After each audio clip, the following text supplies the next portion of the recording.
which now has constitutional carry. But I've been here in Texas for a year, been a resident of Texas for a whole year, been waiting for you guys to get your act together. Iowa just passed you up. That's pathetic. Aren't you kind of embarrassed? I thought you don't mess with Texas. Texas has been messed with way too long. Like Eugene said, most of the ones messing with you are your so-called GOP leadership. So you got to hold their feet to the fire. But like he also said, you got to reach across the aisle. When I was in college and law school, I taught free classes for self-defense because I understood that most of the women in the classes had a fundamental belief in their right to self-defense, their own bodily integrity, their right not to be raped. And that's a natural right. A lot of times leftists will be indoctrinated to believe that rights are just social constructs, only come from government. I'd love to ask them, well, wait a minute.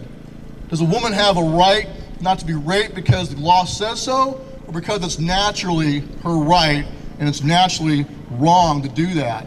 And they'd lose their minds because they hadn't thought about that.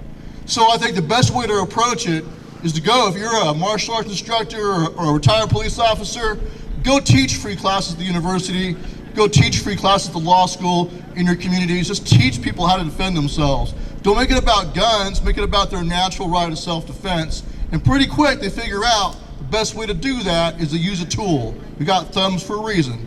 They're for holding on the tools. So I think it's good, finally, to have them recognize your natural rights. But some of the prior speakers, a lot of them were like, hey, it's a natural right. Other ones were like, hey, we got to restore your right to have a gun.